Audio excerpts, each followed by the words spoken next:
우리 한나 전도회 찬양 진심으로 감사합니다. 이렇게 곡식이 익으면은 저절로 이렇게 고개가 숙여지는 것 같이 오랜 우리 삶 속에서 흘러나오는 찬송이 우리 참 영혼을 울리는 것 같아요. 너무 감사드리고 항상 건강하셔서 정말 우리 권사님 기도해 주셨듯이 어두운 데서 불러낸 우리가 빛을 늘 이렇게 나타낼 수 있도록 우리 한나 전도회와 우리 또 신양기 권사님 삶 속에 함께 하시기를 주님의 이름으로 축원합니다. 네. 오늘 우리 불가항력적인 은혜라는 칼빈의 5대 교회의 네 번째 말씀인데요. Irresistible Grace, 거부할 수 없는 은혜다, 그런 뜻입니다. 하나님의 은혜는 우리가 거부할 수 없다, 그런 말씀이에요. 이 거부할 수 없는 이 은혜는 정말 영광스러운 말씀이에요. 그리고 아주 중대한 질문이 여기에서 나오는데, 우리가 어떻게 예수 그리스도께 나갈 수 있을까요? 누가 나갈 수 있을까요? 예수 그리스도께 감히. 많은 사람들이요, 그건 말도 안 되는 이야기라고 해요. 누가 예수 그리스도께 나갈 수 있느냐, 그게 무슨 말이냐는 거예요. 내가 나가고 싶으면 나가고 나가기 싫으면 안 나가지, 그건 무슨 누가 나가고 누가 안 나가게 되냐는 겁니다. 여러분 그렇게 생각하십니까? 혹시? 그거는 성경적이 아닙니다. 그렇게 생각한다는 것은 내가 성경에 대해서 잘 모른다는 거예요.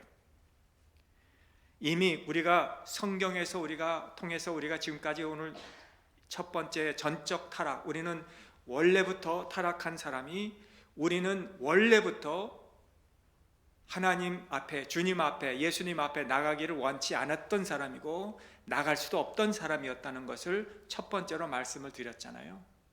그리고 두 번째와 세 번째, 네 번째 오늘, 그리고 다음 수요일 다섯 번째를 통해서 이 모든 게 다 이 첫 번째, 우리는 그러한 사람이었다는 것을 보충해 주는 말씀이었죠. 알미니아 주의를 우리가 반박하기 위해서. 그러므로 이 성경적으로 말하는 이 전적 타락, 저와 여러분들은 예수 그리스도께 나갈 수도 없고 나가기도 원치 않았던 사람이라는 것부터 우리가 시작해야 된다는 거예요. 그러므로 우리는 본질상 타락하고 죄 안에 살고, 우리는 그리스도께 나갈 소망이 없었던, 잃었던, 아무 마음도 없었던 그런 자들이었다는 거예요. 그것뿐 아니라 우리가 그리스도께 나갈 수 있는 능력도 없어요. 에빌리티도 없습니다. 우리 스스로 남녀노소 불구하고 주님께 나가려고 하지도 않고 lack of ability nor desire to come to Jesus, 그런 우리들이었어요. 여러분 고린도전서 2장 14절에 보니까 육에 속한 사람은 하나님의 성령의 일들을 받지 아니하나니 이는 그것들이 그에게는 어리석게 보이며 또 그는 그것들을 알 수도 없나니 그러한 일은 영적으로 분별되기 때문이다는, 우린 다 육에 속한 사람들이었다는 거예요. 예수님께서 요한복음 6장 44절에서 나를 보내신 아버지께서 이끌지 아니하시면 아무도 내게 올 수 없나니, 그러므로 우리가 예수 그리스도께 나갈 수 있는 것은, 누가 나갈 수 있는지, 어떻게 나갈 수 있는 힘이 있는지는 내가 결정하는 게 아니라, 우리는 그렇게 나갈 힘도 없고 능력도 없고 원치도 않았는데 예수님 말씀에 요한복음 6장 40절을 아버지께서 나에게 보내신 자를 자기에게 나오게 했다는 것을 말씀해 주셨다는 거예요. 주님께서 지금 이 깊은 문제를 다루시면서 뭘 다루시냐면요, 오늘 이 불가항력적인 이 은혜는 우리에게 뭘 다루냐면,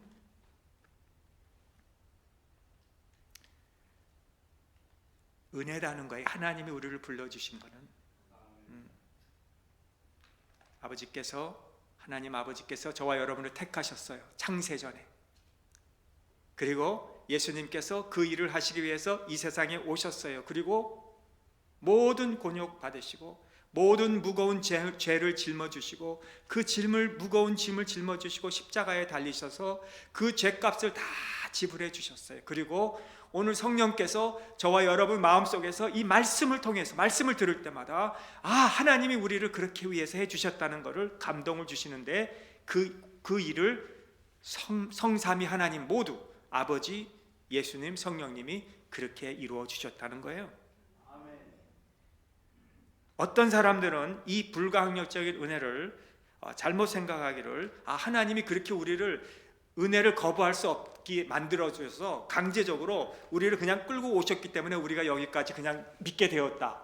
나는 원치 않는데 주님이 그저 끌고 와가지고 내가 예수님을 믿고 그 은혜를 깨닫게 하셨기 때문에 그렇게 나에게는 자유의지가 없고 나의 자유의지를 위반하셨다. 하나님이 어떻게 그렇게 강제적으로 사람을 이끌어서 그렇게 하느냐. 근데 정반대예요. 그거는 아니에요. 그 생각보다 정반대예요. 하나님께서 우리에게 자유의지를 주셔서 그렇게 주님께서 은혜를 주실 때 우리가 주님께 나올 수 없는 자들로 하여금 주님께 내가 지금 나올 수 있도록 해주신 것이지 내 자유를 다 빼앗아서 억지로 강제로 우리를 믿게 한 게 아니다는 거예요.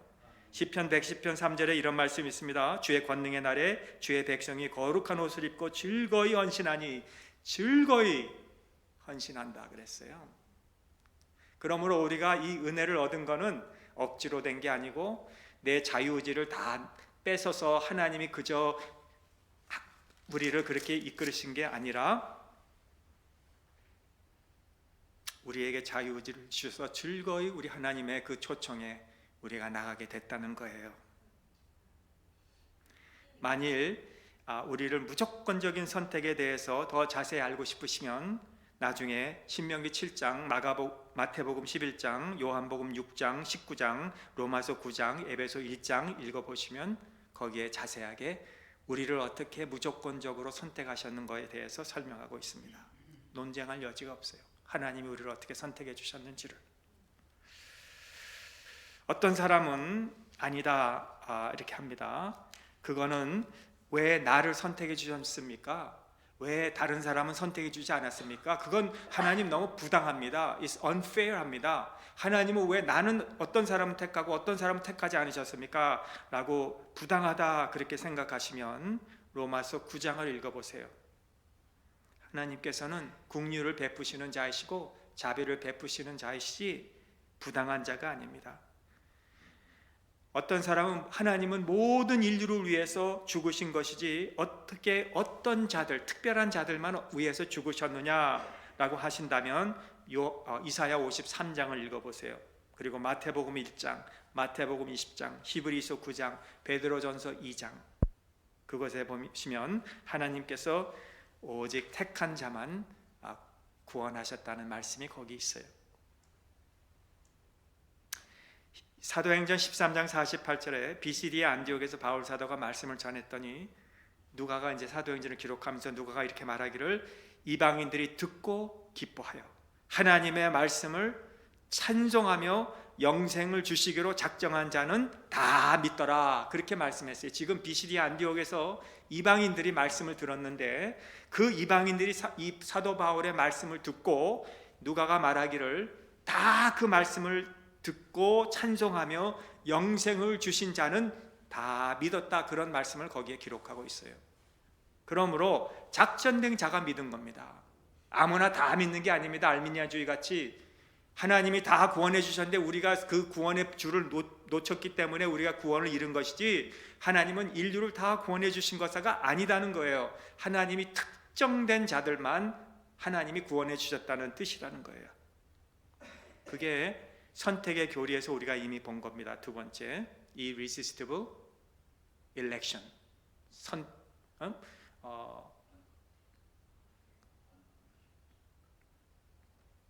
unconditional election.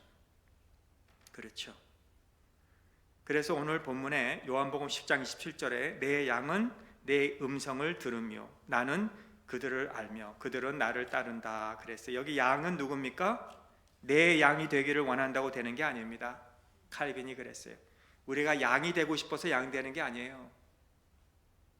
내가 주님을 따르는 양이 되겠습니다. 난 그렇게 결심합니다. 돼서 되는 게 아니라 뭐라 그럽니까? 29절에서 그들을 주신 내 아버지는, 아버지께서 주님께 양이 되도록 하신 자는, 그런 뜻입니다.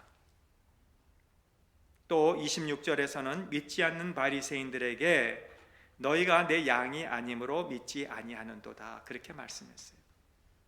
주님의 말씀입니다.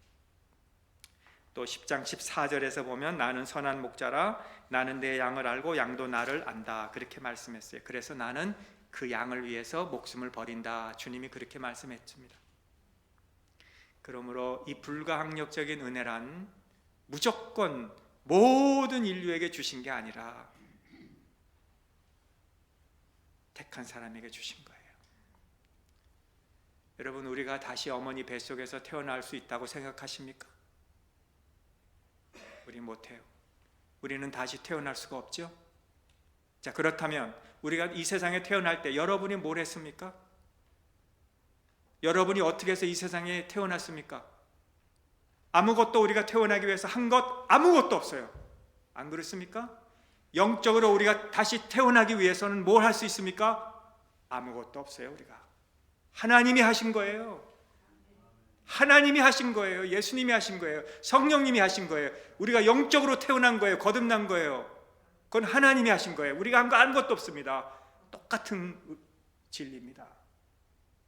에스겔 36장 26절에 또 새 영을 너희 속에 두고 새 마음을 너희에게 주되 너의 육신에서 굳은 마음을 제거하고 부드러운 마음을 줄 것이다. 여기 성경에서 항상 이 마음이라는 단어, 구약이나 신약에서 나오는 이 마음은 우리의 근원입니다. 우리의 뿌리를 얘기하고 있어요. 원천을 얘기하고 있어요. 성경에서 나오는 이 마음은 무엇입니까? 어떤 우리가 도덕적인 삶, 어떤 우리가 그런 이런 세상 이렇게 눈으로 보이는 그런 게 아니라 우리 근거를, 뿌리를 말씀해 주고 있어요. 마태복음 15장 19절에 예수님께서 마음에서 나오는 것은 악한 생각과 살인과 간음과 음란과 도둑질과 거짓 증언과 비방이다 그랬어요. 요한복음 7장 38절에 보면 나를 믿는 자는 성경의 이름과 같이 그 배에서 생수의 강이 흐른다. 마음을 얘기하면서 이 마음이 우리는 중요한 거예요. 그러므로 이 불가항력적인 은혜를 받은 사람의 마음은, 원천은, 뿌리는 뭐냐는 거예요. 오늘 그거를 말씀드리는 거예요. 내가 정말 하나님의 불가항력적을 받았는지, 아니면 내가 그냥 내가 혼자 스스로 내가 믿으려고 애쓰는지, 나는 선택받지 않았는데 그거를 우리가 어떻게 하느냐는 거예요. 그거를 오늘 말씀해 주려고 드립니다. 하나님께서 우리 마음에 오셔서 우리 가장 중요한 마음, 겉으로 우리가 뭐 선한 척, 거룩한 척 얼마든지 할 수 있습니다. 우리가 성경책 들고 다니고 말도 천천히 하면서 할렐루야 하면 우리 선한 사람 같고 거룩한 사람 같고 믿음 있는 사람 같고, 찬송을 부르면서 손 들고 눈 감고 막 우리가 눈물을 흘리며 부르면 저 사람은 은혜 있는 것 같고, 기도도 막 그냥 우리가 방언하며 그렇게 하면 아, 저 사람은 신앙이 좋은, 그게 아니라 우리 원천 마음으로부터 어떻게 우리가 새롭게 우리가 불가항력적인 은혜를 받은 사람인지 어떻게 아느냐는 거예요. 그 질문을 오늘 답해 준다는 거예요. 오늘 우리의 마음이 돌 같은 마음, 여러분 돌 같은 마음이라는 것은 딱딱하다는, 강하다는 거, 강팍하다는 거예요. 여러분 동상 같은, 돌로 만든 동상에 가서 무슨 막대기 같은 걸로 거기에다가 막 이렇게 치든지 막 그냥 눈을 찔러 보세요. 동상 아무렇지도 움직이지 않아요. 그러나 아무리 뭐 아량을 해서 막 그냥 멋술도 있고 막 힘도 좋고 막 그냥 철과 같은 그런 배 가지고 한 사람에게도 눈 같은 데가 막대기 갖고 찔르면 뭐 이러죠.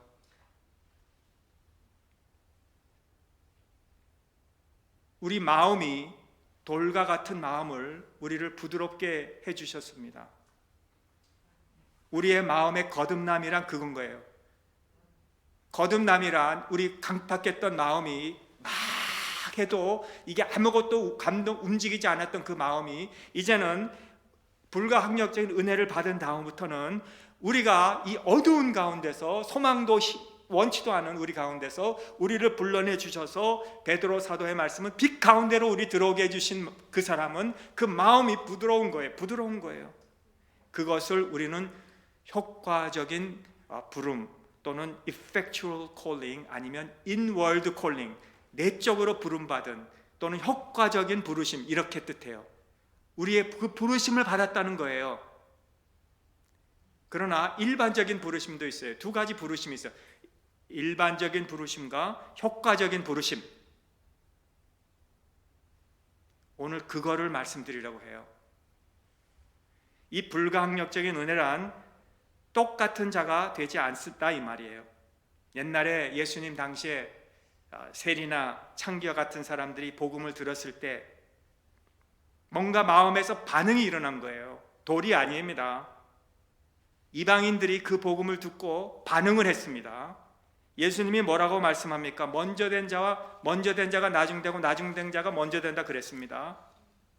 여러분, 우리 한국이, 저는 그런 경험을 못해서 잘 말씀을 못 드리겠지만 우리 어르신들은 그런 거에 대해, 전쟁에 대해서 잘 아실 거예요. 얼마나 우리 한국이 어려웠는지, 얼마나 가난했는지.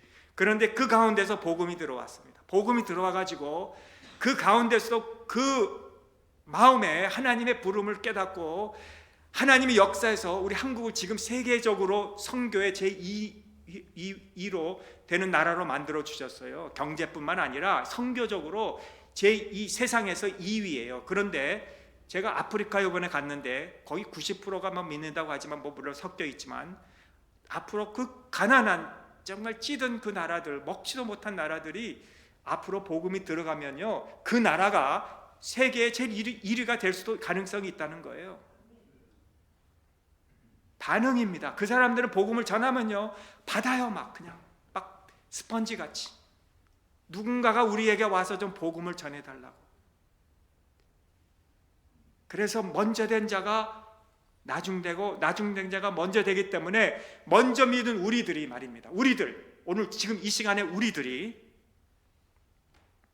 오늘 먼저 초청받은 자들이, 먼저 복음을 들은 자로서가 아니라 내가 먼저 복음을 들었던, 늦게 들었던, 내가 그 부름에, 은혜의 부름에 내가 민감한가, 내가 반응하는가 라고 하는 거예요. 오늘 내가 예배 드리면서 나의 반응이 있는가, 그렇게 말씀을 드리고 싶어요.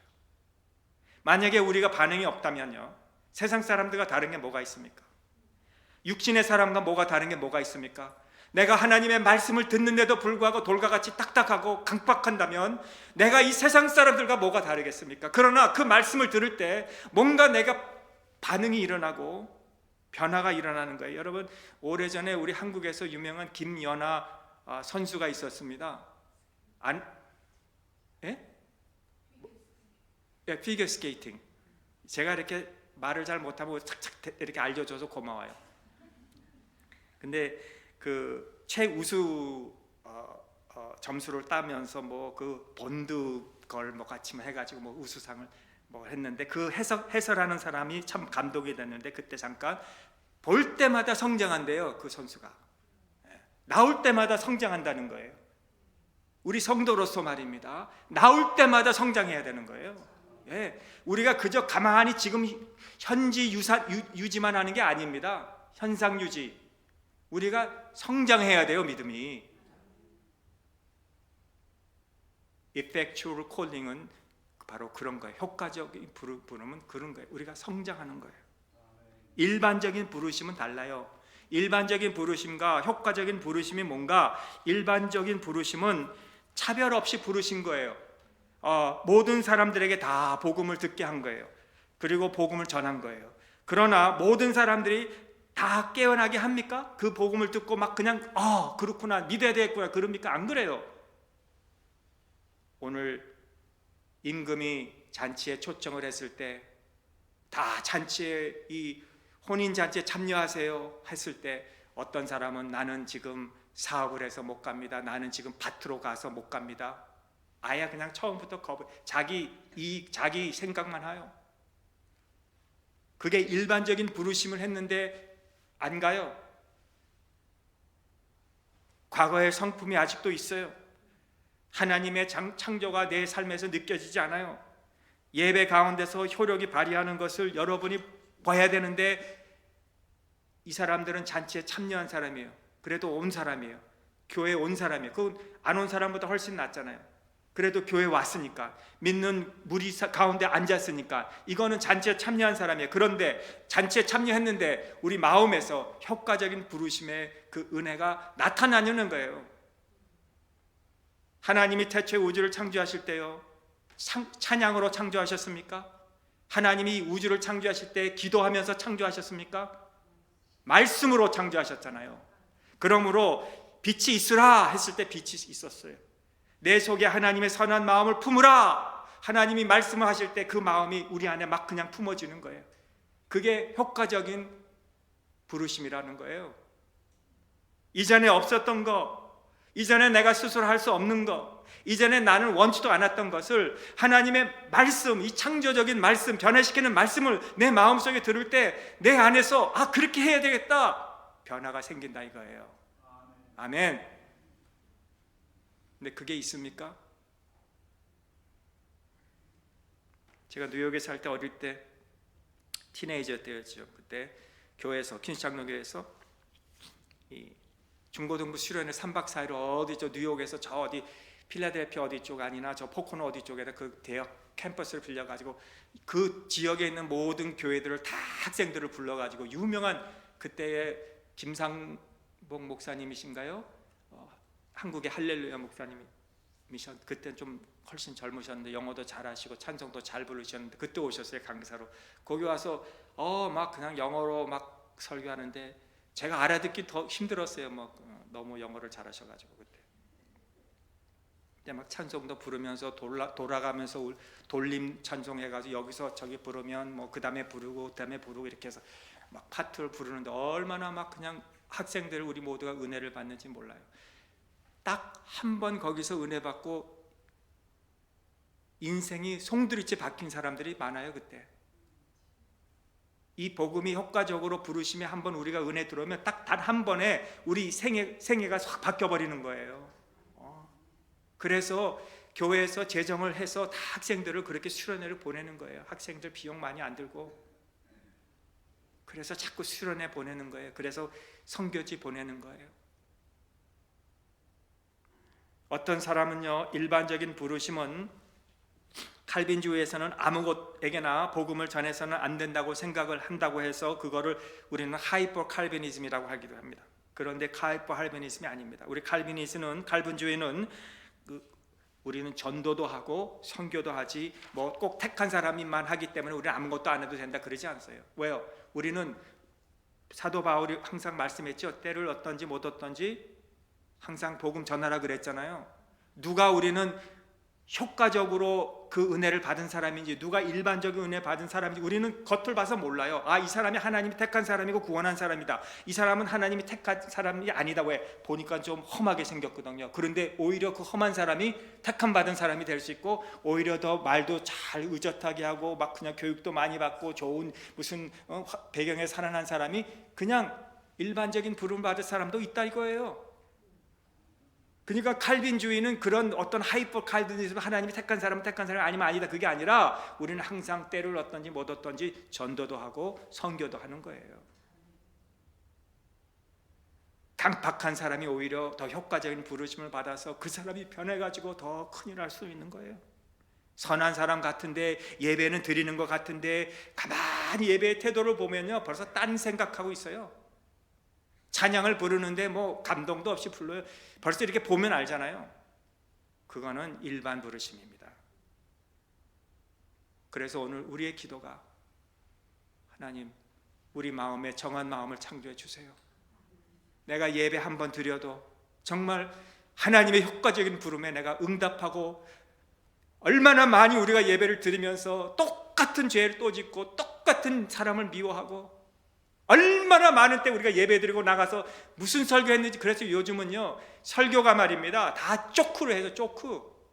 어떻게 하면 우리 성도들이 이 일반적인 부르심에도 부름을 가지고 어떻게 하나님의 은혜로 부름을 받은 것 같이 그렇게 전한다 이거예요. 그래서 설교 듣고 나면 다 쪼크만 생각해요.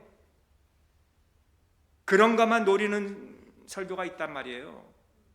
그래서 막 재밌게 웃고 즐거우면 오늘 은혜 받았습니다. 그 무슨 말씀했습니까? 말씀은 잘 기억이 안 나는데 그 쪽이 참 재밌었으면 농담이 재밌어. 그것만 얘기해요. 그게 어떻게 효과적인 부르심입니까? 일반적인 부르심을 가지고 효과적인 부르심 같이 흉내내는 거죠.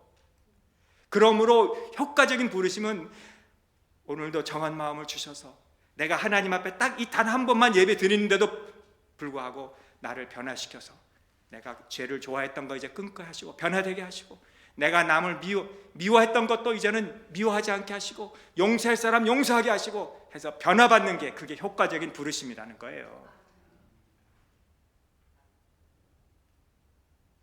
복음의 효력이 나타나야 돼요. 단 한 번의 설교를 통해서 여러분 찬양을 부르면서 우리가 딱 말씀도 필요 없어. 그냥 찬양만 막 부르고 막 눈물 흘리면 또 저쪽에서 눈물 흘리고 막 기도하면 또 저쪽에서 기도하면서 막 또 콧물 흘리고 그게 누가 그렇게 했는지 아시잖아요. 찰스 피니가 그랬어요. 사람들을 앉혀놓고요.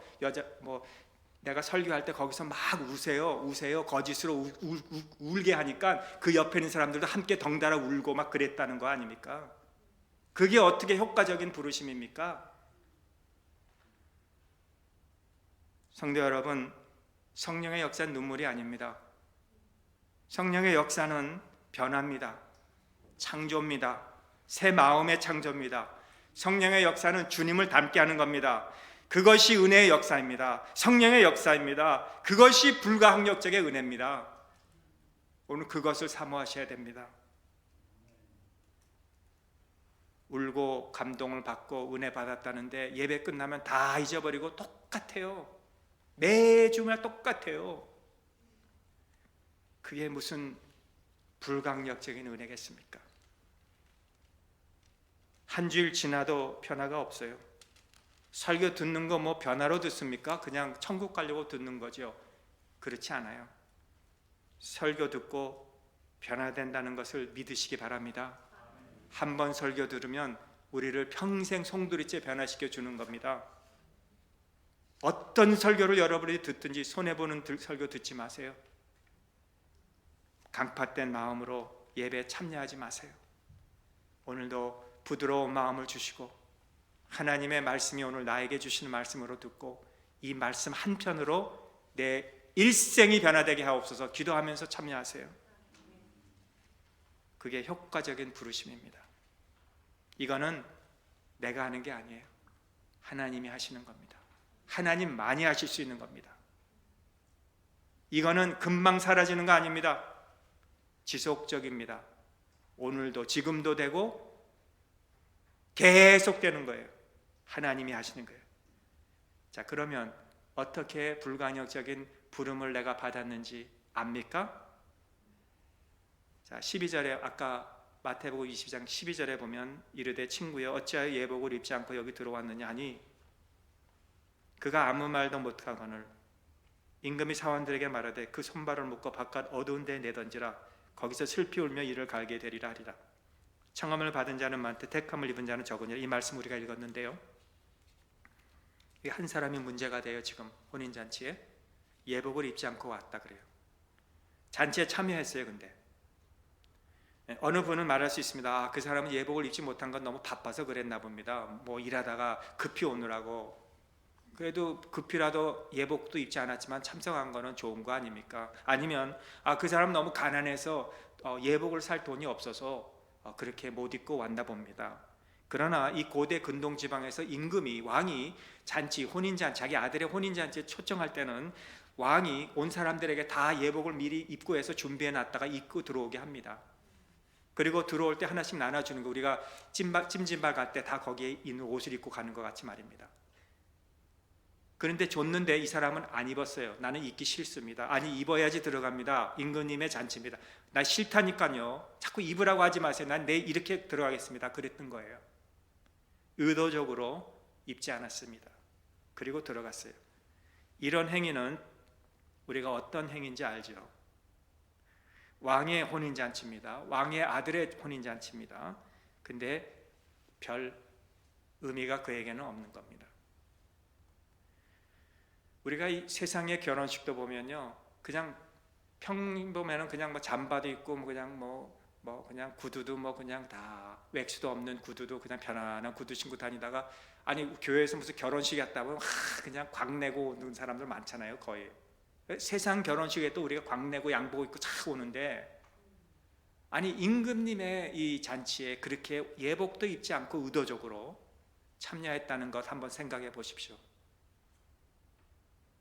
첫 번째 반응은 어떤 사람이었고 그 전 줄에 우리가 22장 전에 나오는 걸 읽진 않았는데요. 초청을 받았을 때 난 관심이 없습니다. 난 지금 밭으로 가서 소를 새로 샀으니까 갈아봐야 됩니다. 나는 지금 사업터에 가서 일해야 됩니다. 다 무관심했어요. 이 혼인 잔치에 초청 받은 것도 무관심했는데 두 번째는 그 초청하는 사람들을 죽였다 그래요. 그들의 반응이 복음에 대해서 반항한 사람이에요. 나는 그런 거에 대해서 거부 반응이 있습니다. 복음이 옳든 그릇되든 나는 그거를 받아들이기에는 싫습니다. 싫기 때문에 비방도 하고 능욕도 하고 적대시하고 그 종들을 죽이기까지 했다 그래요. 또 하나의 모습은 이 부르심의 오늘 본문에 참여는 하긴 했으나 예복을 입지 않았다. 입으로는 고백해요. 그러나 삶으로는 부인하는 자라 이거예요. 이 셋 다 불가항력적인 은혜가 없는 자들이에요. 그거를 말씀드리려는 거예요. 교회에 왔다고 해서 다 불가항력적인 은혜를 받았다는 게 아니다 이거예요. 삶에서 끊어진 거예요. 입으로는 시인하는데 예수님 믿는다고 하는데 내 삶은 없는 거예요. 다 내가 바빠요. 다 나 지금 사업이 바빠요. 나는 그런 사람들 옛날에 다 하나 해봤지만 다 그게 그거예요.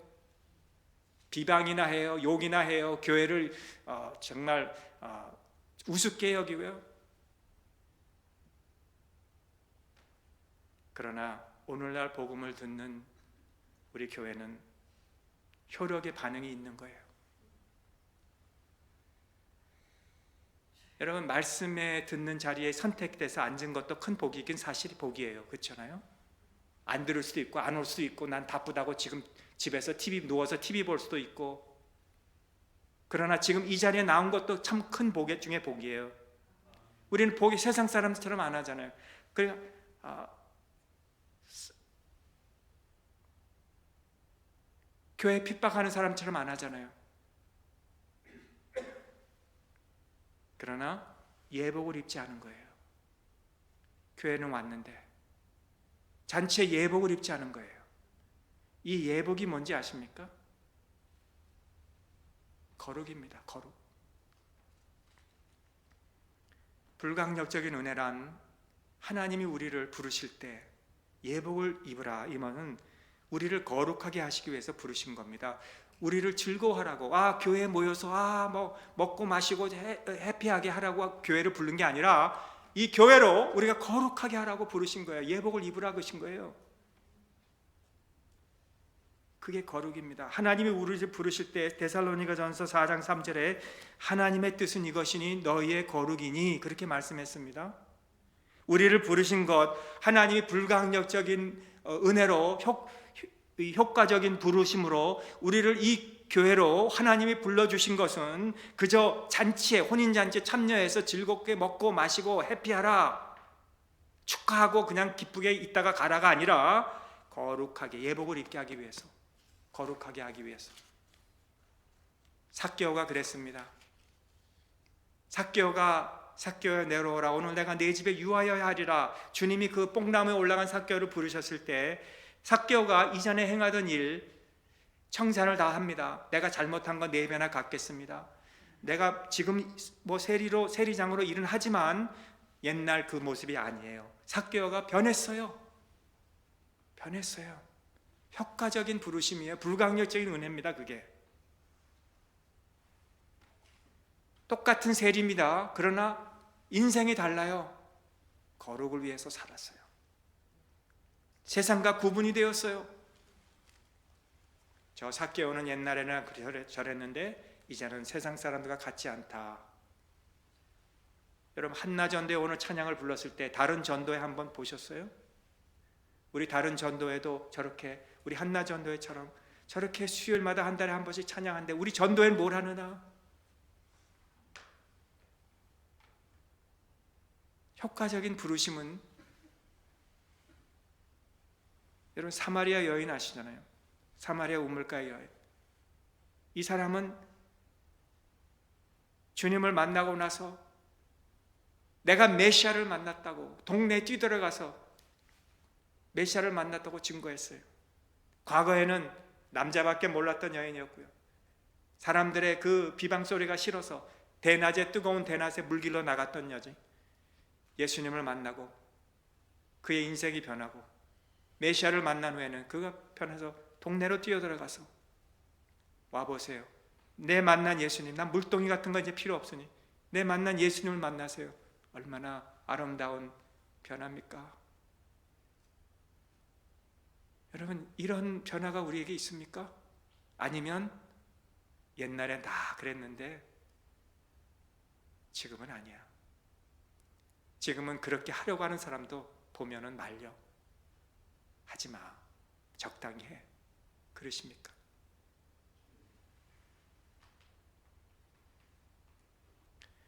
주님, 정한 마음을 우리 마음속에 창조해 주옵소서.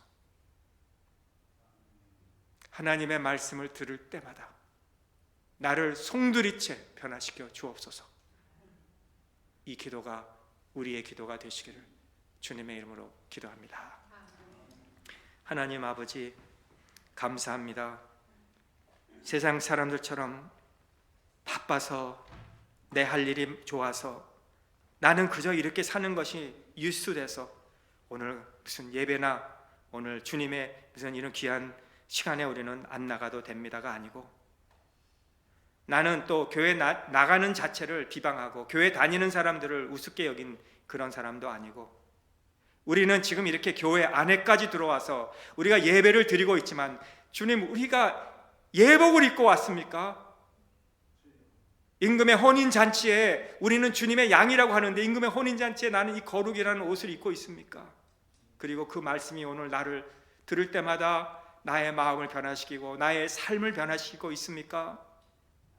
주님, 오늘 우리 마음에 정한 마음을 창조하셔서 이런 불강력적인 은혜를 나타낼 수 있는 증인의 삶, 삭개오 같이, 사마리아 여인같이 그들보다 더 부끄럽지 않도록 하나님 우리의 삶을 변화시켜 주시고 날마다 지속적으로 계속적으로 우리 모두를 송두리째 한 번 말씀 설교에 변화시켜 주시옵소서. 예수님의 이름으로 기도하옵나이다. 아멘.